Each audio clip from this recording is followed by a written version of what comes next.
James Carlos Agravante Yap Sr. o mas kilala natin bilang James Yap.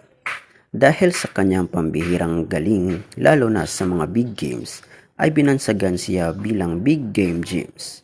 Isa rin sa mga moniker niya ang The Man with a Million Moves. Sa kanyang height na 6'2 ay marami siyang mga pambihirang galaw para sa isang point guard. Kaya rin niya kasing magposte at kaya niya kasing dakutin ang bola sa malalaki nitong kamay katulad ni Kawhi at Jordan. Isa si James Yap sa mga greatest PBA player na naglaro sa ating pambansang liga, ang Philippine Basketball Association o PBA. Patunay nga nito ang pagkasali ni James sa 40 greatest player of all time sa PBA.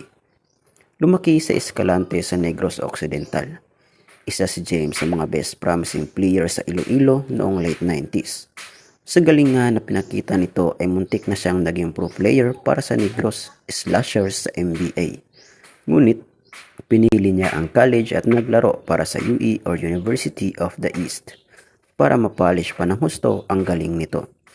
Kasama sina Ronald Tubid at kapwa niya konsi ngayon na si Paul Artate, dinala nila ulit ang UE sa Final Four matapos ang 4 na taon na absence nito sa UAAP.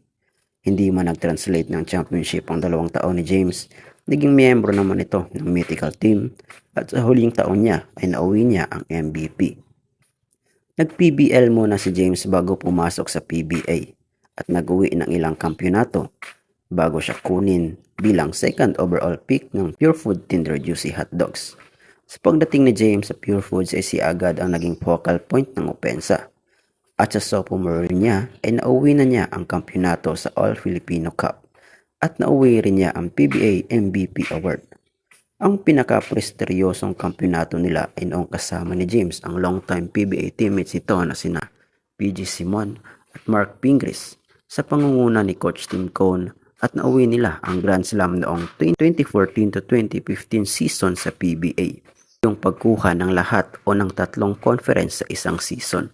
Rin si James sa notable player na naglaro sa PBA. Patunay nga nito ang 17 times nito pagpili sa All-Star selection. At alam niyo ba agaw na ang 17 times na All-Star selection ang pinakamataas sa isang PBA player? Pantay sila ni Asi Taulaba. At alam niyo ba agaw na mula noong pagpasok ni James sa liga noong 2004 ay naging starter siya sa All-Star ng 15 years? Yes, agaw, naging starter si James Yap sa All-Star in 16 consecutive years. Kulang yan agaw dahil sa pandemic at noong pagre-retiro niya nang dahil sa pagpasok niya sa politika. 3 overall scoring leader si James sa Pure Food franchise sa likod nila Alvin Patrimonio at Jerry Condinera. 12 years din siya naglaro dito sa Pure Foods at nag-uwi ng 7 championships bago matrade kapalit ni Paul Lee patungo sa Rain or Shine noong 2016. Ilang beses din na naglaro si James para sa Pilipinas, from Team Pilipinas hanggang sa rebranding name nito into Gilas. James na nag-stand out sa PBA noong James era. Isa siya sa naging mukha ng PBA noong panahon niya. At yan si James Yap. Kayo agaw, ano masasabi nyo sa karir ni James Yap?